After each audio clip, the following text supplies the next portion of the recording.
अस्सलाम वालेकुम नाजरीन, आप देख रहे हैं सोचना होगा। मैं हूं डॉक्टर सजाद बुखारी। नाजरीन, सुप्रीम कोर्ट यानी भारतीय हिंदुत्व सुप्रीम कोर्ट का जो बेंच था उसने बिल आखिर आर्टिकल 370 और 35A का एक मतनाज़ा फ़ैसला और आइन को मुअत्तल करने वाले फ़ैसले को न सिर्फ बरकरार रखा बल्कि बैनुल-अक़वामी जो कवानीन हैं उसकी धज्जियाँ उड़ाई और जो सिक्योरिटी कौंसिल और अक़वाम मुत्तहिदा की जो करारदादें हैं उसे रद्दी की टोकरी में फेंकने की कोशिश की, जिसका भरपूर जवाब दिया निगरान वज़ीर-ए-आज़म अनवारुल हक काकड़ ने। आज़ाद जम्मू कश्मीर कानून साज असम्बली से जो खिताब था, इंतहाई अहम खिताब था, जिस पे उन्होंने तफसीलन बारामूला और श्रीनगर के लोगों की कुर्बानियों को याद किया और उन्होंने कहा उन कुर्बानियों को कभी हम रायगां नहीं जाने देंगे। वो मोहसिन हैं और उन्होंने जो किरदार अदा किया है वो तारीख़ हमेशा उसको सुनहरे हरूफ में याद रखेगी।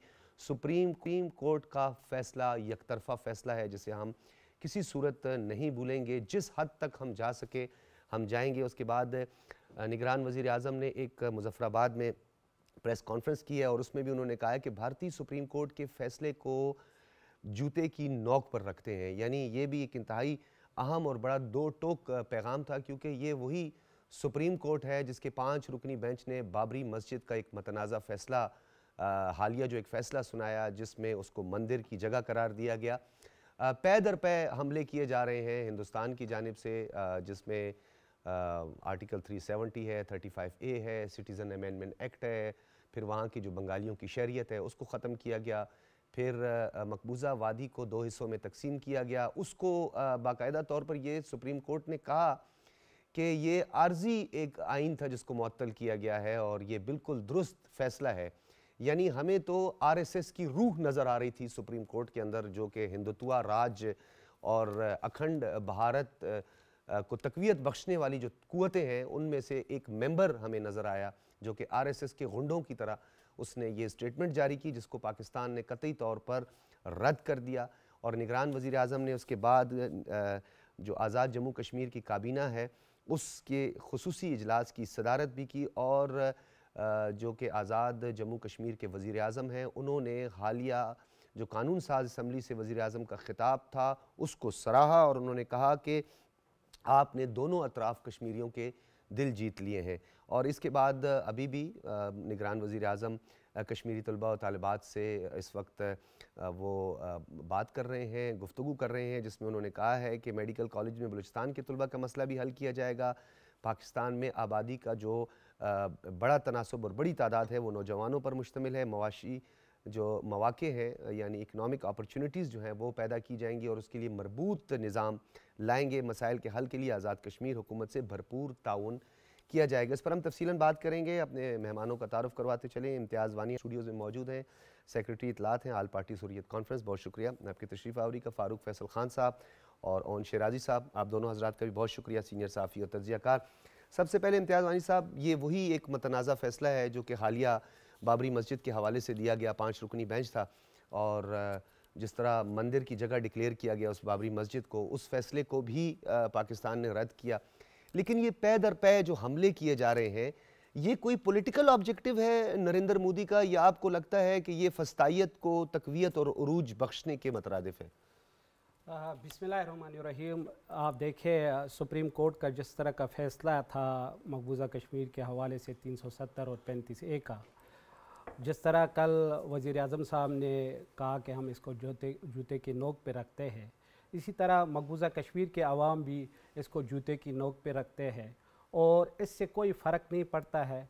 जिस मकबूजा कश्मीर के अवाम जो है उनके लिए तो ये कवानीन, ये 370, इससे तो आम आदमी को फ़र्क पड़ सकता है, मगर मकबूजा कश्मीर के अवाम को इससे कोई गर्ज नहीं है। इंडिया तो वहाँ कुछ भी कर सकता है, वो वहाँ पर ज़मीनें हड़प कर सकता है, कोई भी एक्ट कर सकता है जिस तरह वो कर रहा है इस वक्त भी। तो मकबूजा कश्मीर के अवाम अपनी जो जदोजहद कर रहे हैं वो आज़ादी के लिए है, जो उसको भारत ने भी हक दिया है। जो उनके प्राइम मिनिस्टर थे पंडित जवाहरलाल नेहरू, श्रीनगर में लाल चौक में मकबूजा कश्मीर के अवाम से वादा करते हैं कि हम आपको अपना हक देंगे। इसी तरह अक़वाम मुत्तहिदा में भारत खुद गया है और वहाँ पर जो है 18 करारदादें हैं मकबूजा कश्मीर के हवाले से, और अक़वाम मुत्तहिदा की भी उससे खिलाफ वर्जी की और जो ह्यूमन राइट्स काउंसिल है उसकी भी उसने खिलाफ वर्जी की भारत, और उसकी कानूनी हैसियत कोई नहीं है जो उन्होंने फैसला दिया भारत की सुप्रीम कोर्ट ने। भारत जो भी फैसला करे उससे देखें आप, भारत ने आज ये फैसला किया, इससे पहले के फैसले आप देखें, बाबरी मस्जिद का आपने जिक्र किया, उसका फैसला देखें, जिस तरह उन्होंने अपनी जो हिंदुत्व है उसको प्रमोट करने के लिए वहाँ पर ये फैसले देते हैं। इसी तरह हमारे अच्छा, ये एक बैनुल अक़वामी मसला नहीं है? अक़वाम मुत्तहिदा की सिक्योरिटी काउंसिल का जो हालिया अभी इजलास हुआ, जो 50 साल के बाद, इसको अगेन एक डिस्प्यूटेड टेरिटरी करार दिया गया सिक्योरिटी काउंसिल की जानिब से भी। तो आपको नहीं लगता कि ये एक बैनुल अक़वामी मसला है, एक ये खुसूसी हैसियत है जिसका भारत के कॉन्स्टिट्यूशन या भारत की जुरिस्डिक्शन से ये बाहर है? ये देखिए, ये इंटरनेशनल मसला है और अक़वाम मुत्तहिदा का मसला है। भारत, मैंने पहले ही आपको अर्ज़ किया कि भारत जो भी करे, उससे कोई भी फैसला दिए, उसकी कोई कानूनी हैसियत नहीं है। और दूसरा ये देखिए हमारे साथ क्या हो रहा है मकबूजा कश्मीर के आवाम के साथ।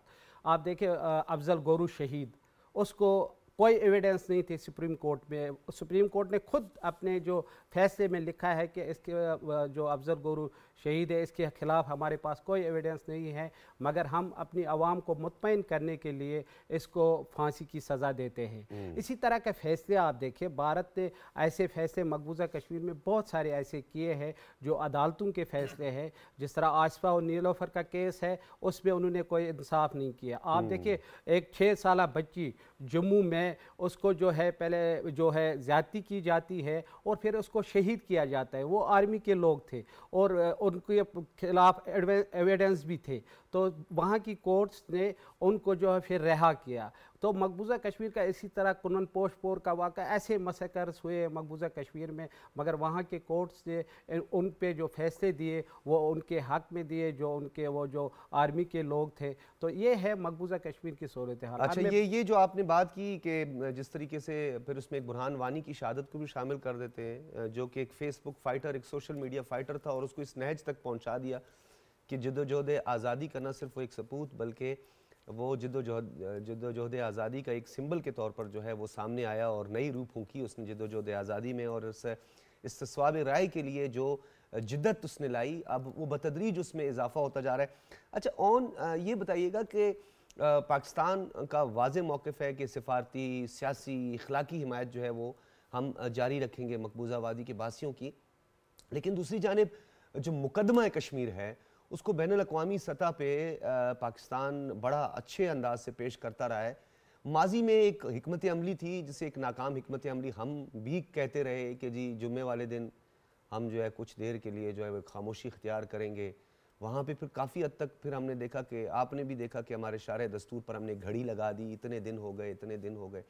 सिफारती तौर पर पाकिस्तान का मौक़िफ़ तो सामने आ गया, लेकिन सिफारती तौर पर पाकिस्तान को किस तरह के इक़दाम करने चाहिए ताकि बात आगे बढ़े?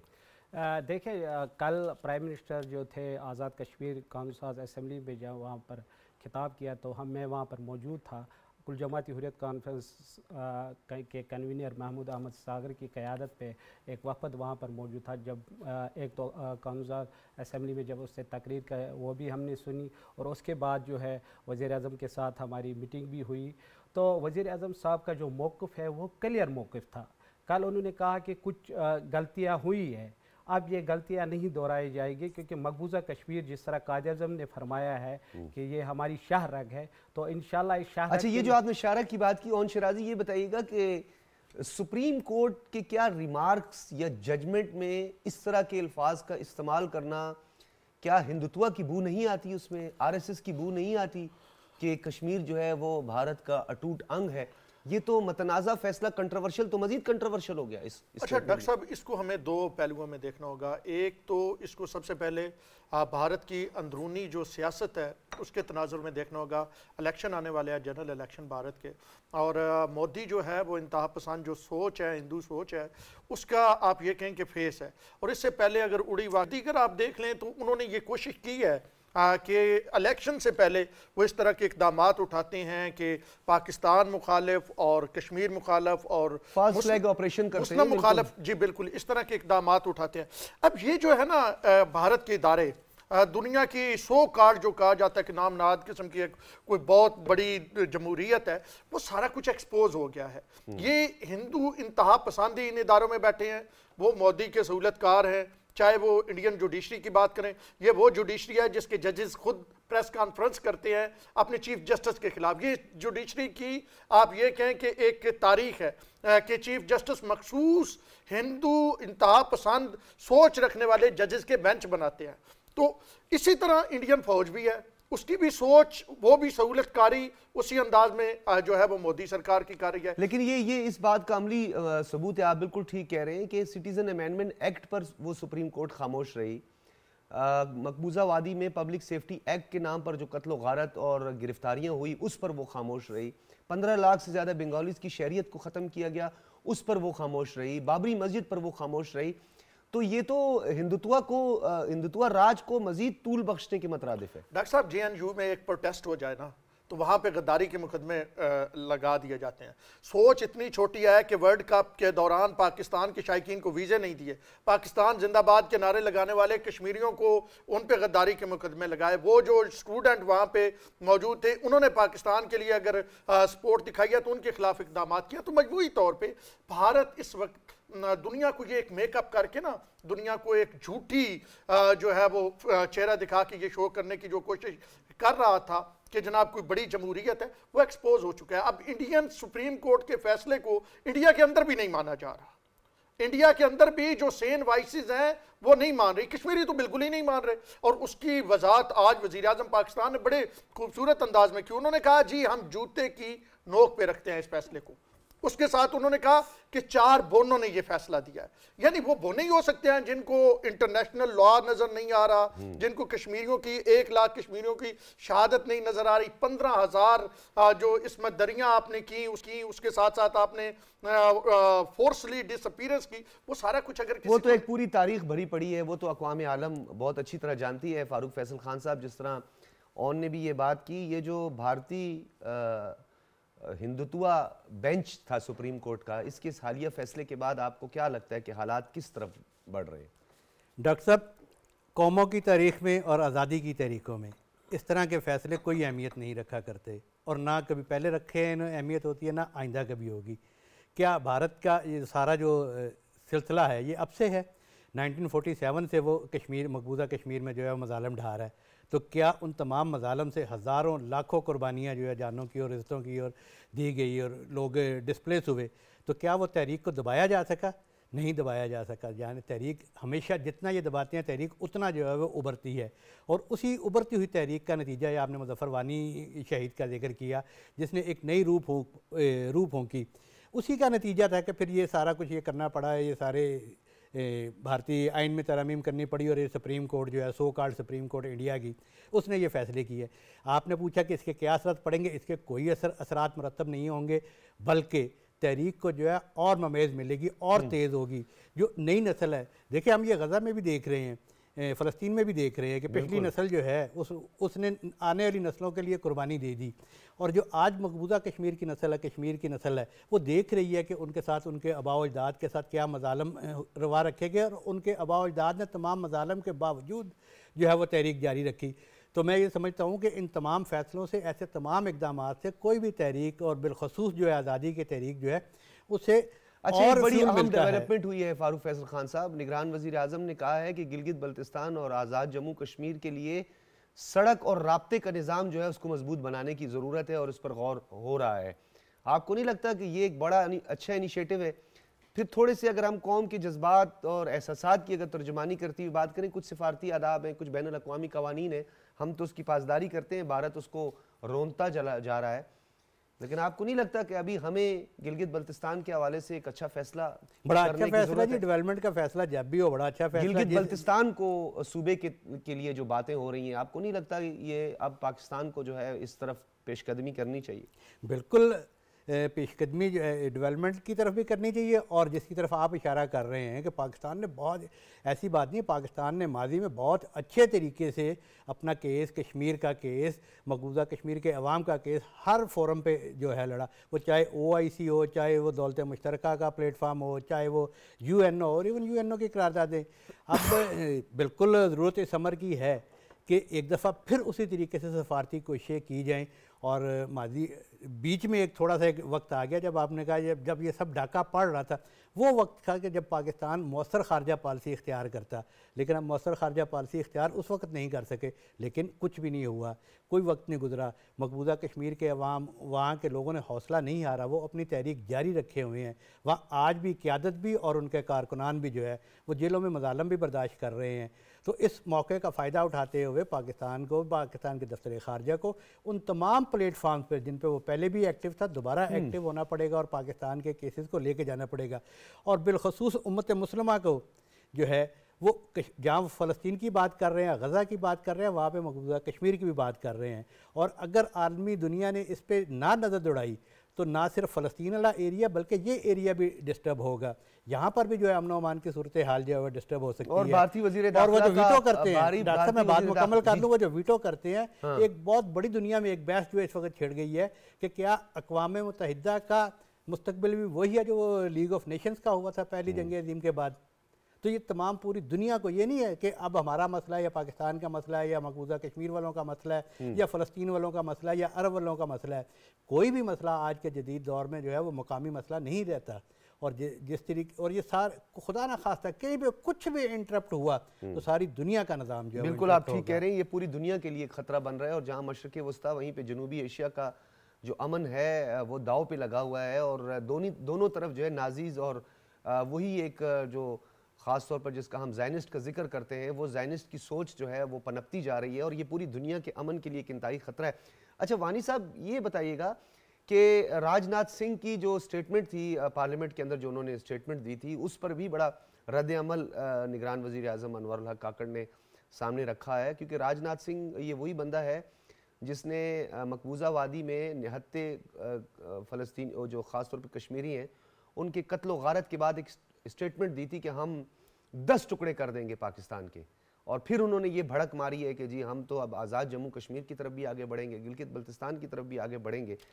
तो ये भड़कें तो मारी जा रही हैं एक तरफ, लेकिन आपको नहीं लगता कि अब हमें भी कुछ गैर मामूली फैसले करने होंगे क्योंकि भारत रुकता नहीं है, रुक रहा नहीं है और पै दर पै हमले करता जा रहा है? देखिए जो राजनाथ सिंह की बात की, इसी तरह अमित शाह ने जो वहाँ पर बात की पार्लियामेंट में, तो कल तो वज़ीर आज़म साहब ने जिस तरह पूरी दुनिया ने सुनी, वो स्पीच सुनी उनकी, और जिस तरह मकबूजा कश्मीर के आवाम का कल हौसला उन्होंने बढ़ाया, जिस तरह उससे कहा वहाँ पर अपनी स्पीच में, भारत दिखाए एक इंच आगे आने की कोशिश करे भारत, तो उसको वाज़िया पैगाम दिया जाएगा। उस तरह हमने अमन से भी कोशिश की कि बातचीत के ज़रिए जो है मसाइल हल हो जाए, मगर अगर भारत नहीं चाहता तो फिर पूरी दुनिया इस जंग की लपेट में आ जाएगा। फिर यहाँ पर कोई नहीं रहेगा, हम नहीं रहेंगे तो कोई नहीं रहेगा। उसका जो कल मौक़िफ़ था और उसका जो कल बयान था, उसमें एक मकबूजा कश्मीर के अवाम बहुत ज़्यादा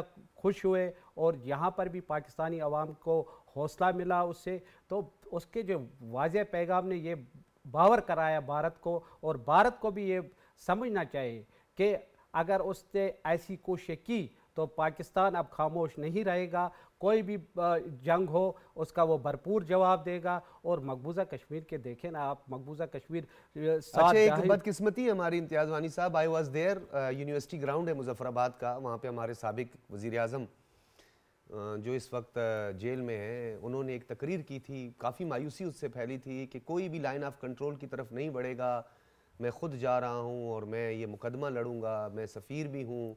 लेकिन उसके बाद जो हालात हमने देखे वो मज़ीद कशीदा होते गए। तो आपको नहीं लगता कि अब जो नौजवान हैं उनको बज़ोर शमशीर नहीं बल्कि बज़ोर कलम अब आगे बढ़ना होगा और पूरी दुनिया को हक़ाइक़ जो है और सच्चाई जो है वो बतानी? ये तो है पूरी दुनिया को तो सच्चाई, क्योंकि आप देखिए पूरी दुनिया में अगर कोई वाक़ा होता है इंसानी हुकूक का हो या हो, मकबूजा कश्मीर वो खिता है जहाँ कोई भी इंसानी हुकूक की खिलाफ वर्जी होती है तो पूरी दुनिया खामोश होती है। आप देखिए मकबूजा कश्मीर में हमारे जो डिफेंडर थे इसके, जो खुरम परवेज़ साहब, हाँ। जो इंसानी हुकूक के हवाले से काम भी करते थे, उसको इंसानी हुकूक ने अवार्ड भी दिए थे। वो आज 3 साल से जो है जेल में नज़रबंद है, मगर पूरी दुनिया खामोश है। तो भारत आसिया अंद्राबी हैं, शबीर, कितने लोग हमारे कुल जमाती हुर्रियत कॉन्फ्रेंस के चेयरमैन मसरत आलम भट्ट साहब, हाँ। शबीर अहमद शाह साहब, यासीन मलिक साहब, आसिया अंद्राबी साहब के साथ 34 खवातीन तिहाड़ जेल में इस वक्त बंद है। इसी तरह हज़ारों जो है कारकुन हमारे बंद है। इसी तरह जो है हुर्रियत के और कायदीन भी हमारे बंद है। भारत जितना भी जुल्म करे, देखें इस वक्त वहाँ पर सोशल मीडिया जो है और वहाँ पर जो है प्रिंट इलेक्ट्रॉनिक मीडिया, उस पर बात नहीं की जा सकती है। अगर कोई बात भी करे तो उसको जो है पब्लिक सेफ्टी एक्ट के ज़रिए गिरफ्तार किया जाता है और जेल में नज़रबंद करते हैं। तो मकबूजा कश्मीर के अवाम ने अपनी जदोजहद जारी रखी हुई है। भारत जितना भी जुल्म करे मकबूजा कश्मीर के अवाम, मगर वो अपने हक के लिए जो है ना जदोजहद जारी रखेंगे, जो उसको भारत ने भी दिया और अक़वाम मुत्तहिदा ने भी दिया है। अच्छा, और ये बताइएगा कि जहाँ पे बैनुल अक़वामी दुनिया की एक पुरस्रार, एक मुजरिमाना और ताकतवर ममालिक की ख़ास तौर पर जो खामोशी है, ये बहुत सारे सवालात को जन्म देती है। बिपिन रावत जो कि इनके आर्मी चीफ थे, वो सर्जिकल स्ट्राइक की बड़ी बातें करते थे, वो हमने सबक सिखा दिया। फॉल्स फ्लैग ऑपरेशन, उड़ी हमला, पठानकोट हमला, दीगर जो उन्होंने जो कुछ किया, फिर सफ़ेद झंडा लहराते रहे, पूरी दुनिया ने देखा। ये तमाशा जो है वो तमाम नाकाम हो गए। क्या हिंदुस्तान को इस बात की, या हिंदुस्तान के बासियों की इस बात की समझ नहीं आ रही है कि ये महज इंतखाबात के लिए या इलेक्टोरल ऑब्जेक्टिव के लिए नरेंद्र मोदी इस तरह के हथकंडों का इस्तेमाल करता है? पुलवामा में तो अपने लोगों को ही उसने मरवा दिया और बाद में उस पर जो है जश्न मनाया गया। उनके एक एंकर जो थे अर्नाब गोबर स्वामी, इन्होंने मिलकर एक जश्न भी उस पर मनाया। तो आपको नहीं लगता कि अभी हिंदुस्तान के बासियों को भी जो है इस बात की समझ आ जानी चाहिए? देखें, भारत ने गोदी मीडिया के ज़रिए ना ये जो बीजेपी हुकूमत है, इंतहा पसंद हुकूमत, इसने ब्रेन वाशिंग किया है, माइंड मेकअप किया है। इसने ये किया है कि इसने ये मुसलमानों से डराने की कोशिश की है। गुज़िश्ता रोज़ एक वज़ीर का मैं इंटरव्यू देख रहा था भारत का, वो कह रहा था कि 2029 में तो मुसलमान यहाँ पे वज़ीर आज़म होगा। वो जितने बच्चे पैदा कर रहे हैं, जिस अंदाज में वो आगे बढ़े हैं, तो हमें इन्हें रोकना होगा। अगर 29 में नहीं होता तो 34 में तो हर सूरत हो गई होगा। तो ये खौफ वो दिला के इस तरफ ब्रेन वाश करते हैं। लेकिन अब ये तयशुदा है कि पाकिस्तान की पॉलिसी जो है कश्मीर के हवाले से, वो बिल्कुल जो पहले पिछले 3-4 साल रही जिसका हम जिक्र कर रहे थे, बिल्कुल बदल चुकी है। बदल इस तरह चुकी है कि एक तो जैसे ही फैसला आया, वज़ीर आज़म साहब ने फैसला किया कि वो आज़ाद कश्मीर जाएंगे, वो गए और जो उन्होंने वहाँ से मैसेज कम्युनिकेट किया, मैं कहता हूँ that was loud and clear. लेकिन उसके साथ साथ हमें इस तरफ भी नज़र देखनी चाहिए कि हमारे सिपा सलार इस वक्त यूएस में मौजूद है और यूएस में खसूसी तौर पे उन्होंने कश्मीर का जिक्र किया है और उन्होंने यूएस के जितने भी स्टेक होल्डर से बात की है, चाहे वो अस्करी थे या उसके साथ साथ सियासी थे, उनसे जो उन्होंने बात किया, उन्होंने खुल के बात कश्मीर की है और कश्मीर का मुकदमा उन्होंने लड़ा है। और कश्मीर के हवाले से अब सिर्फ आपको सफारती सतह पे नहीं बल्कि हर तरह से जो है वो इक़दामात नजर आएंगे। तो यकीनी तौर पे जो ये कश्मीरियों को पैगाम दिया गया है कि आप हमारे जम्मू कश्मीर के, लेकिन एक मसला है, मैं बल्कि आपकी तरफ आता हूँ फारूक फैजल खान साहब, जिस तरह बात की कि हमारे सिपा सलार इस वक्त अमेरिका में मौजूद हैं और सियासी और अस्करी क़यादत से कश्मीर के हवाले से वो बात करें, आपको नहीं लगता कि एग्रेशन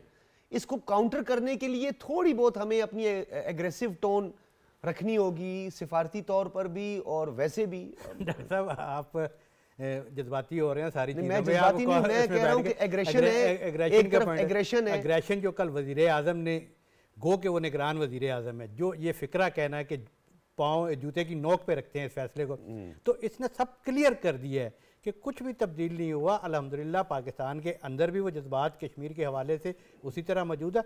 और जब देखिए वज़ीर आज़म के जज्बात की यहाँ पे बात नहीं करूंगा, मेरी बात मुकम्मल, फारूक फैसल खान साहब अगर मैं जब वज़ीर आज़म पार्लियामेंट में चढ़ दौड़ो, जब देखें चढ़ दौड़ो इस तरह ये नहीं, अवाम की जज्बात की बात कर रहा हूं, लेकिन हम तो सिफारती और बैनुल अक़वामी वज़ीर आज़म का ये जूते की नोक पे रखना, आज़ाद कश्मीर की पार्लियामेंट में बैठकर ये बात करना जो है, ये मामूली बात नहीं है। वो किसी अनवारुल हक काकड़ जो है निगरान वज़ीर आज़म, उनकी ज़बान नहीं है, वो रियासत पाकिस्तान की ज़बान है। और जिसकी तरफ आप इशारा कर रहे हैं उसकी तरफ भारत जो है वो मदऊ कर रहा है। और खुदा ना खास्ता मेरी लफ्ज़, किसी चीज़ से कोई डर नहीं है, मुसलमान किसी चीज़ से नहीं डरता। अगर डर रहा होता तो लाखों की जानों की कुर्बानियाँ ना दी जाती मकबूजा कश्मीर में, ना ये फ़लस्तीन में दी जाती। ये दुनिया अगर आज ताकत की ज़बान समझ रही है, ठीक है आज हम थोड़ा से कमज़ोर हैं, लेकिन जो आपने देखा है फ़लस्तीन में क्या हुआ है, कमज़ोर है हमास वाले, लेकिन उन्होंने सारा इसराइल जो उसकी सारी ताकत को है नंगा करके रख दिया है। सेम भी भारत के साथ हो रहा है।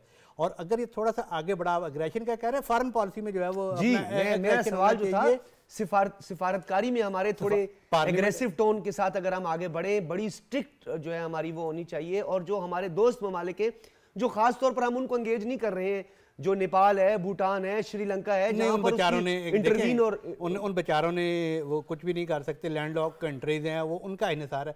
भारत का असल अलमिया यही है ना कि एक कोने में उसके पास नेपाल है, भूटान है, वो समझता है कि मैं पाकिस्तान को भी उस तरह ट्रीट करूं, लेकिन पाकिस्तान एक एटॉमिक पावर है, दुनिया इतनी जल्दी नज़रअंदाज नहीं। अगर फ़लस्तीन में अगर अक़वाम आलम जो है वो खामोश है, यहाँ पे खुदा ना खास्ता 2 शुरलियाँ भी अगर चल गई ना दोनों के दरमियान, तो सारी दुनिया बीच में आ जाएगी। जो लोग भारत को समझ रहे हैं ना कि वह 1.5 अरब की आबादी है, वो हमारी बहुत बड़ी मार्केट है, तो मार्केट तो उस वक्त होती है ना, इकॉनमी तो ये सारी ताकतें उस वक्त माल कमाएंगी ना जब मार्केट वजूद में रह जाएगी, जो कुछ दोनों तरफ है।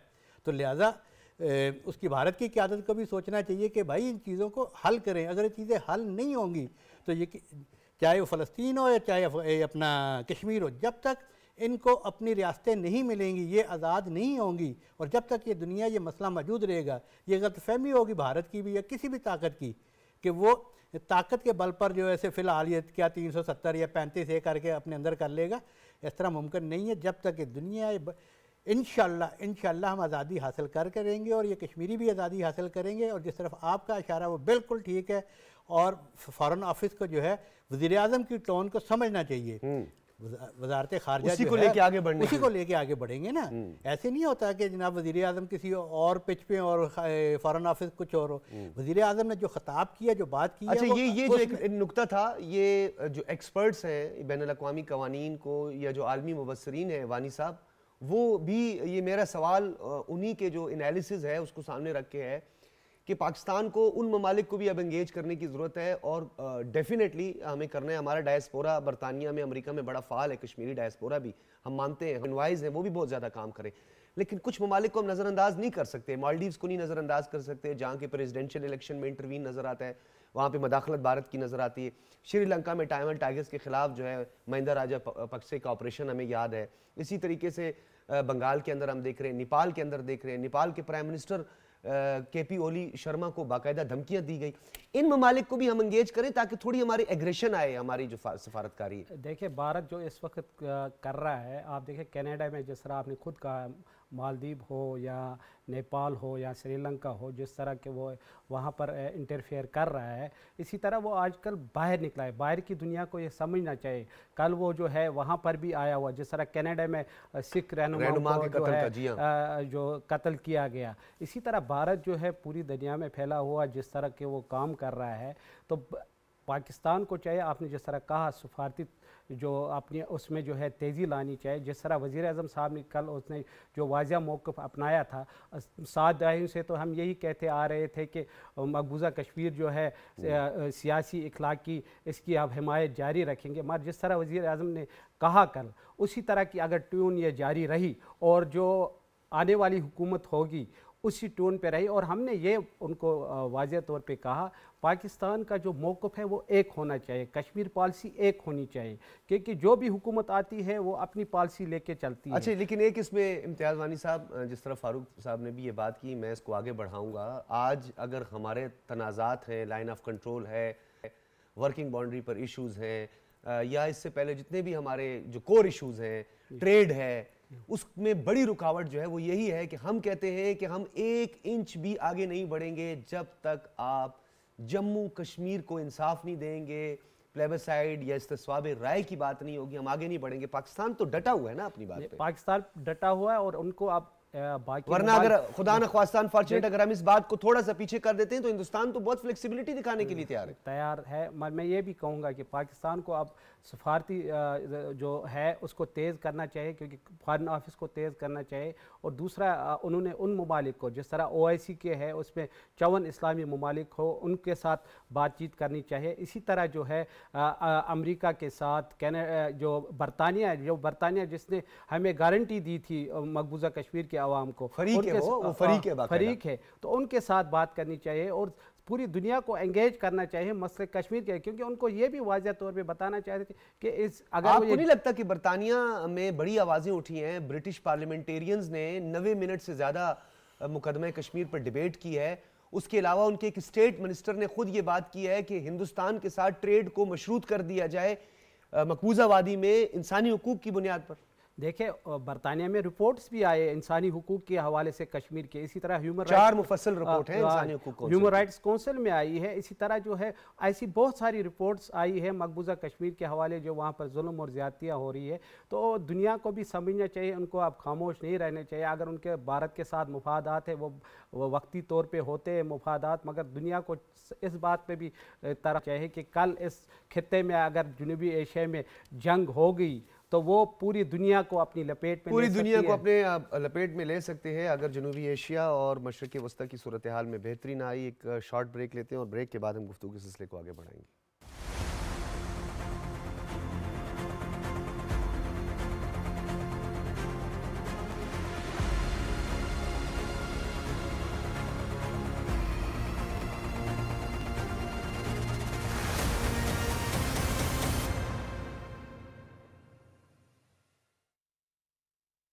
वेलकम बैक नाज़रीन। हम बात कर रहे थे कि पूरी दुनिया को ख़तरा लाहक है अगर पूरी दुनिया और ताकतवर ममालिक अगर मैंने ऑरविल की बात की, अगर वो ये चाहती हैं कि इंतहा पसंदी दहशतगर्दी का ख़ात्मा हो, जंगी जराइम कम हो और आलमी कवानीन की पासदारी हो, अगर चाहती हैं तो उनको मकबूजा कश्मीर के बासियों की आवाज़ सुननी होगी। वहाँ होने वाली इंसानी हुकूक की बदतरीन जो मिसाल कायम की गई है हिंदुस्तान की जानिब से, उस तरफ देखना होगा। जिस तरफ फ़लस्तीनियों पर मज़ालिम ढाए जा रहे हैं, ये आम बात नहीं है कि इसको यहाँ पे जिस तरह वानी साहब ने ये बात की कि इसको यहाँ पे कंट्रोल करना होगा, एक फैक्ट है जिसे हमें तस्लीम करना है, एक हकीकत है जिसे हमें तस्लीम करना है। हमने ख़ुद को इकनॉमिकली स्ट्रॉन्ग करना है, अपनी मईशत को हमने स्ट्रॉन्ग करना है, हमने लॉबिंग करनी है, मौसर लॉबिंग करनी है।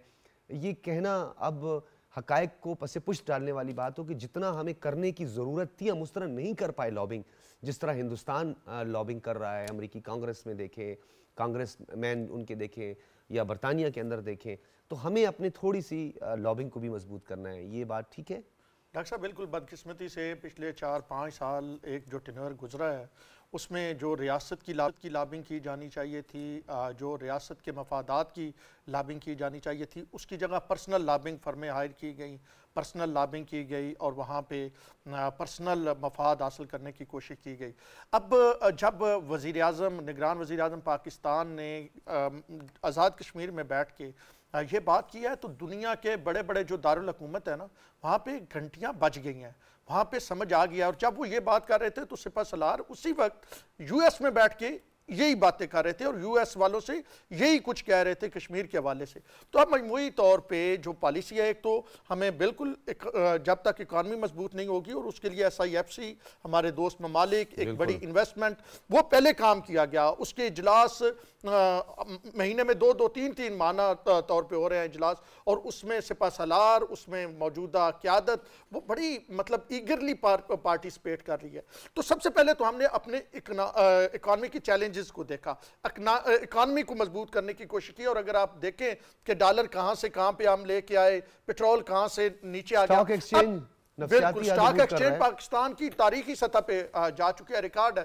तो अब उसके साथ साथ हमें जो रियासती मफादात है, हम सिर्फ ये नहीं कर सकते कि सारा फोकस इकानमी पे ही हो, और उस वक्त तक जब इकानमी बिल्कुल मजबूत हो जाए तो रियासती मफादात जो है उसके लिए वक्त गुजर चुका हो। तो जो कौमी सलामती के मामलात होते हैं और जो नेशनल स्टेट्स होती हैं वो बड़ा इनको क्लोजली देखती हैं। तो अब यकीनी तौर पर जब हमारी इकानमी संभली है, हमें बेल आउट पैकेजेस मिले, हम उसके बाद हमारी इन्वेस्टमेंट आ रही है, IMF जो है वो हमसे मुतमईन है, दोस्त ममालिक इन्वेस्टमेंट ला रहे हैं, तो उसके बाद फिर हम उन मुद्दों पे पहुंचे हैं जो हमारी रियासत के लिए बहुत ज़रूरी है। और सबसे प्राइम जो मामला है वो कश्मीर का है, और कश्मीर के वाले से जो अभी आप डेवलपमेंट देखेंगे या जो अभी आप अप्रोच देखेंगे, यकीनी तौर पे पिछले बहुत अरसे से आपने वो अप्रोच नहीं देखी होगी, क्योंकि आप दोस्त ममालिक को एतमाद में लेके बात की जा रही है, आलमी ताकतों को इस हवाले से एतमाद में लिया जा रहा है। अच्छा, ये जो आपने की ना आलमी जो ताकतें या हमारे दोस्त ममालिक हैं उनके साथ, तो हम इस पे मजीद जितना से ज़्यादा उनको लूप में रखें, ऑन बोर्ड रखें,